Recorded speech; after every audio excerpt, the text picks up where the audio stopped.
دوستوں سے گزارش یہ ہے کہ ان دنوں کے اندر خاص طور پر، اب ان دنوں میں یہ آخری عشرہ آ چکا ہے، اس میں ساتھی اہتمام کریں، اس میں اہتمام کریں۔ اب ظاہر ہے کہ کل 18 ہے اور کل 19 ہے، اور پرسوں اللہ آپ کا بھلا کریے کہ 20 کے عصر کی نماز کے بعد سورج غروب ہونے سے پہلے 5 منٹ 10 منٹ پہلے، سورج غروب ہونے سے پہلے آپ اپنا بستر اٹھا کر کے مسجد میں آ جائیں۔ ہمت کر لے ساتھی، آپ کے محلے کی جو قریبی مسجد ہوتی ہے، میں یہاں کا تو نہیں کہہ رہا آپ کو، دور دور سے ساتھی آ رہے ہوتے ہیں، آپ اپنے محلے کی قریبی مسجد میں وہیں آپ اعتکاف میں بیٹھ جائیں، کوشش کر لے، کوئی مسئلہ مشکل نہیں ہے، لیکن 20 تاریخ کو 20 کا دن گزر جائے اور عصر کے بعد سورج غروب ہونے سے پہلے 5 منٹ 10 منٹ پہلے آپ بیٹھیں گے، تو جب تک یہ کہ چاند کا اعلان نہ ہو جائے آپ مسجد کے اندر رہیں گے، تو یہ اعتکاف مسنون، راتوں کو یہ ہے کہ نوافل، ذکر و اذکار اور تلاوت، جاگنا، اللہ کی طرف متوجہ ہونا، اور دن کو اگر آپ سو جائیں مسجد میں، رات کو بھی سو جائیں، لیکن کوشش یہ ہو، اور آپ پر کوئی مسئلہ نہیں ہے، اور کوشش یہ ہونی چاہیے کہ آدمی مسجد سے باہر بغیر کسی ضرورت کے نہ نکلے، آپ نے دیکھا ہوگا نا، یہ جو بچے ہوتے ہیں نا جو پیشاب کرتے ہیں، گند کرتے ہیں، تو والدہ غریب ان کی گند صاف کرتی ہے، کس پیار محبت کے ساتھ گند صاف کرتی ہے۔ ناک آپ نے کبھی کسی ماں کو نہیں دیکھا ہوگا، بہت کم مائیں ایسے ہوں گے کہ جو اپنے بچے کے پیشاب اور گند کو صاف کرے، پاخانہ کو صاف کرے اور اپنے ناک پر کپڑا رکھے، ناک کو نہیں، وہ محبت اس کی اتنی ہے کہ اس محبت میں وہ بدبو، اس کو بدبو محسوس نہیں ہو رہی ہے، وہ پیشاب اس کو پیشاب لگ بھی نہیں رہا، کس عقیدت کے ساتھ اماں وہ اس کو صاف کرتی ہے۔ مسجد کے اندر گند کرنا، مسجد سے پاکیزہ جگہ کائنات کے اندر کوئی بھی نہیں ہے، مسجد کے اندر گند کرنا کوئی اس کی اجازت نہیں ہے، لیکن اگر کوئی اعتکاف میں بیٹھتا ہے، پیٹ اس کا خراب ہے، اور خدا نہ خواستہ اس کی اگر کوئی ری 1 یا 2 اگر ری اس کی نکل گئی تو شرعاً اس کے لیے اجازت ہے، پیشاب کے لیے، پاخانہ کے لیے وہ جا سکتا ہے، عام ٹھنڈ حاصل کرنے کے لیے نکلنا، جا کر کے غسل کرنا، اس کی اجازت نہیں ہے۔ اعتکاف میں جو ساتھی ہمارے بیٹھتے ہیں تو وہ ٹھنڈ حاصل کرنے کے لیے چلے جاتے ہیں کہ جا کر کے غسل کریں، نہیں، ضروری اگر غسل ہو گیا، احتلام ہو گیا پھر تو ٹھیک ہے، لیکن ٹھنڈ حاصل کرنے کے لیے جا کر کے غسل کے لیے مستقل یہاں سے نکلنا، اس کی اجازت نہیں۔ ہاں یہ کر سکتا ہے کہ جیسے اس کو پیشاب لگ گیا، اور بڑا پیشاب لگ گیا یا چھوٹا پیشاب لگ گیا، اور وہ یہاں سے نکل رہا ہے، وہ یہاں سے پیشاب کی، اور اسی میں جاتے جاتے وہاں جیسے پیشاب کی اور جلدی غسل کیا، وہ نکلا ہے پیشاب کے لیے، پھر تو گنجائش ہے، لیکن مستقل اس کے لیے نکلنا، غسل کرنے کے لیے نکلنا، ٹھنڈ حاصل کرنے، اس کی اجازت نہیں ہوگی۔ دن کو تو ظاہر ہے کہ نہ کھانے کی اجازت ہے، نہ پینے کی اجازت ہے، نہ سگریٹ کی اجازت ہے۔ سگریٹ کی اجازت مسجد میں نہیں ہے، حقہ کی اجازت مسجد میں نہیں ہے۔ معتکف کو اس کی اجازت ہے کہ پیٹ میں گڑبڑ ہے، وہ اپنی ری خارج کریں، اس کی اجازت ہے۔ یہ ری اس کا پھر بھی اتنا گندا نہیں ہے جتنا وہ سگریٹ گندا ہے۔ آپ سگریٹ کی قیمت کا اندازہ لگائیں، جو میرے ساتھی سگریٹ کھا رہے ہیں وہ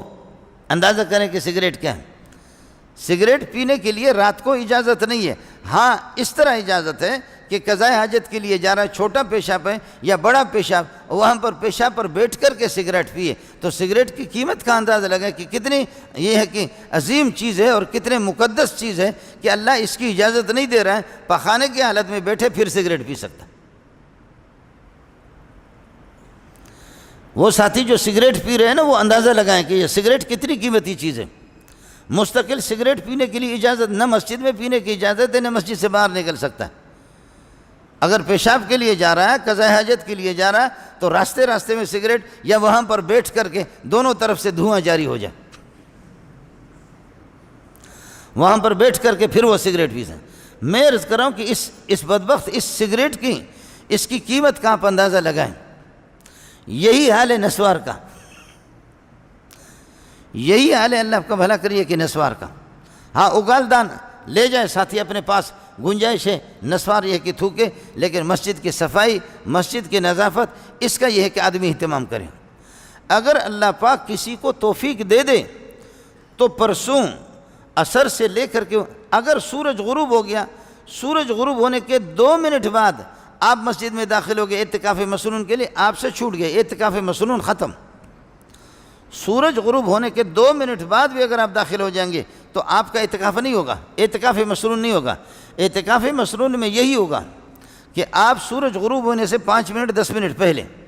جو ساتھی اس کا اہتمام کر سکتے ہیں وہ اہتمام کریں۔ اگر آپ کے لیے کوئی کھانا لانے والا ہے تو سبحان اللہ، اور اگر کوئی کھانے والا نہیں ہے، کھانا لانے والا نہیں ہے، تو پھر 2 صورتیں ہیں۔ ایک صورت یہ ہے کہ آپ یہاں اعتکاف میں بیٹھ کر کے اور گھر والوں سے، آج کل تو ماشاءاللہ موبائل کی سہولت بھی ہے، اور وہ گھر والوں سے پتہ کرے کہ کھانا تیار ہو گیا، تیار ہو گیا، یہ خود جا کر کے وہاں سے کھانا اٹھا کر کے لا کر کے یہاں کھا لے۔ ایک صورت یہ ہے۔ دوسری صورت یہ ہے وہاں جا کر کے وہیں جلدی میں کھائے اور واپس آ جائے۔ دونوں صورتوں میں اجازت ہے۔ مسئلہ رہ گیا، اللہ آپ کا بھلا کرے، خواتین کے لیے تو بہت آسانی ہے۔ ہماری مائیں اور بہنیں بیٹیاں، ان کے لیے ان کا حق ہے، وہ بھی اسی طرح شریعت کے مکلف ہے، ان کو مسجد میں آنے کی اجازت نہیں ہے۔ کراچی میں تو بہت سی مسجدیں بھی شروع ہو گئی ہے، وہاں پر یہ ہے کہ خواتین بھی اعتکاف میں بیٹھ جاتی ہے۔ پردے کا جہاں پر اہتمام ہو جائے اور جہاں پر اللہ آپ کا بھلا کریے کہ باقاعدہ خواتین کے تقدس ہو، ان کا احترام اور بے پردگی اگر نہ ہو تو گنجائش تو ہے، لیکن کراچی میں اس طرح اور ہمارے علاقوں میں اس کا نظام بہت کم ہے، اس کا رواج اتنا نہیں۔ حرمین میں تو ہوتا ہے ماشاءاللہ،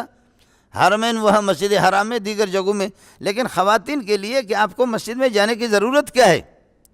مسجد میں کیوں جائے؟ آپ کو اللہ نے اتنی سہولت دی ہے، اتنی آسانی دی ہے کہ اپنے گھر کا ایک کمرہ خاتون خاص کر لیں، ایک کمرہ خاص کر لیں، اور اسی کمرے کے اندر کمرے کا پھر ایک خاص حصہ، کمرے کا ایک کونا ہے، وہیں اس کے مصلی بچھا رہے، اور وہیں پر یہ کہ بسترہ اس کا بچھا رہے، اور وہیں پر یہ کہ وہ سو جائیں، اور وہیں پر اس خاص حصے سے باہر بغیر کسی ضرورت کے اگر نکل جائے گی تو پھر یہ کہ اس کا اعتکاف ٹوٹ جائے گا۔ اس کے لیے تو بڑی سہولت ہے۔ خواتین کو آپ سمجھائیں، ان کو یہ بتا دیں کہ مسجد سے اگر آپ کسی عارض کی وجہ سے اور حالات کے پیش نظر اگر مسجد میں آپ کو اجازت نہیں دی جا رہی، ویسے حضرت نے اجازت تو دی، لا تمنعوا اماء اللہ مساجد اللہ، اللہ کی باندیوں کو منع نہ کرو مسجد سے، خواتین کو منع نہ کرو، وہ جائیں مسجد میں۔ جہاں پردے کا انتظام ہو تو ظاہر ہے کہ ان کا حق ہے، وہ بھی اسی طرح احکام شریعہ کے مکلف ہیں، لیکن جہاں فساد کا مسئلہ ہو، اماں عائشہ خود فرماتی ہے کہ محمد رسول اللہ کے زمانے میں جو کیفیت تھی، جو مسئلہ تھا، لو رأى النبی صلی اللہ علیہ وسلم ما احدثت النساء لمنعهن المسجد كما منعت نساء بنی اسرائیل۔ اگر محمد رسول اللہ جب حضرت کے جانے کے بعد جو فسادات کا دروازہ جو کھل گیا، حضرت کے جانے کے بعد جو حالات ہو گئے، اگر ان حالات کو محمد رسول اللہ خود دیکھ لیتے تو عورتوں کو منع کر لیتے۔ حضرت زبیر نے اپنی بیوی کو کہا کہ مسجد میں نہ جا، مسجد نبوی میں نہ جا نماز کے لیے۔ اب محمد رسول اللہ نہیں رہا، اب وہ حالات نہیں رہے، اب وہ پاکیزگی بھی نہیں رہی، فوراً نبی کے مجلس میں بیٹھتے ہوئے وہ نور ہوتا تھا کہ صحابہ کہتے کہ جی یہاں سے نکل جاتے ہیں تو وہ نورانیت رہتی بھی نہیں ہے۔ آپ کی مجلس کی برکات تو الگ ہی ہوتے تھے۔ حضرت زبیر نے بیوی سے کہا کہ اب نہ جا، حالات مجھے اچھے نہیں لگ رہے۔ بیوی نے کہا کہ جب اللہ کے نبی نے منع نہیں کیا تو اب آپ کون ہوتے؟ میں جاؤں گی، میں 5 نمازوں کے لیے مسجد جاؤں گی، مسجد نبوی جاؤں گی۔ حضرت زبیر نے فرمایا کہ آپ نہ جائیں، کہا میں جاؤں گی، جب نبی نے منع نہیں کیا تو آپ کون ہوتے؟ میں جاؤں گی۔ تو تاریک رات تھی، چاندنی رات نہیں تھی، تاریک رات تھی، بیوی نکل گئی عشاء کی نماز کے لیے، سخت قسم کے اندھیرے اور بادلیں۔ حضرت زبیر آہستہ آہستہ پیچھے نکلا، کس کر کے ایک تھپڑ مارا، دوسرا تھپڑ مارا اور وہاں سے غائب ہو گیا۔ تو حضرت کی بیوی واپس ہو گئی، جماعت پہ بھی نہیں گئی، تو دوسرے دن بھی نہیں جا رہی ہے، تیسرے دن بھی نہیں جا رہی ہے، چوتھے دن بھی نہیں جا رہے۔ حضرت زبیر نے کہا محترمہ خدا خیر کرے، آپ تو روزانہ جاتی تھی نماز کے لیے، میں نے آپ کو منع کیا لیکن آپ یہ کہ مان نہیں رہی تھی، اب آج کل آپ نے جماعت کو چھوڑ دیا، اب جا کیوں نہیں رہی ہے؟ اس نے کہا حالات ٹھیک نہیں ہیں، حالات ٹھیک نہیں ہیں۔ حضرت نے فرمایا کیا حالات ہے؟ حضرت نے فرمایا کہ کیا حالات ہے؟ کہا کہ کچھ پتہ نہیں چلتا کہ ایک ظالم نے ایسے کس کر کے مجھے تھپڑ مارا اور غائب ہو گیا۔ رات کی تاریکی میں کون کس کو نظر آتا ہے؟ تھپڑ مارا مجھے، اس لیے اللہ معاف کر دے گا. ہم مسجد میں اپنے گھر میں نماز پڑھیں گے، اپنے گھر میں نماز پڑھیں گے. حضرت زبیر نے جب اس نے وہاں جانا چھوڑ دیا، پھر گھر میں عبادت کا اہتمام کیا، تو چند دنوں کے بعد حضرت زبیر نے فرمایا وہ جو جن تھا، جس جن نے آپ کی پٹائی کی وہ میں تھا، وہ جو جس جن نے آپ کی پٹائی لگائی تھی وہ میں تھا. تو خواتین کے لیے تو آسانی ہے الحمدللہ، ہماری مائیں اور بہنیں وہ مسجد میں بیٹھ جائیں. اور بھائی ایک صورت اور ہے، اگر آپ اللہ کا بھلا کرے 10 دن اعتکاف میں نہیں بیٹھ سکتے، 10 دن نہیں بیٹھ سکتے، تو 5 گھنٹے کے لیے، 2 دن کے لیے، 3 دن کے لیے نفلی اعتکاف، اس میں آ کر کے آپ اعتکاف میں بیٹھ جائیں، یہ نفلی اعتکاف. اور اگر 2 دن، 3 دن، 4 دن کی قربانی نہیں دے سکتے تو اتنا تو کر سکتے ہیں کہ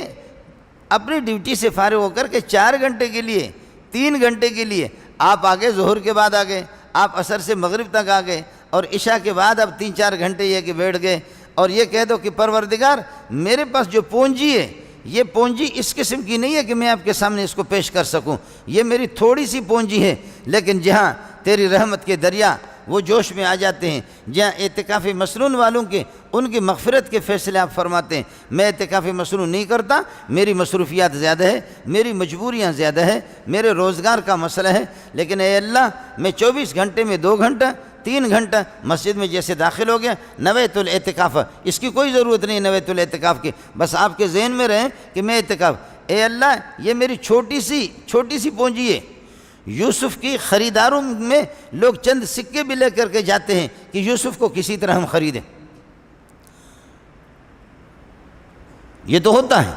اس لیے کبھی اس کی رحمتیں جوش میں آ جاتی ہے، جہاں اوروں کی مغفرت اعتکاف مسنون والوں کی، پھر اعتکاف والوں کا مجھ پر بھی احسان ہے اور آپ پر بھی احسان ہے، اس لیے ساتھی اس کا اہتمام کر لیں.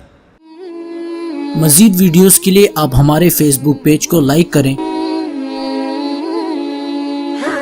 اور ساتھ ہی ہمارے یوٹیوب چینل کو بھی سبسکرائب کریں تاکہ کسی بھی ناگہانی کی صورت میں آپ کو ہماری ویڈیوز بر وقت مل سکے.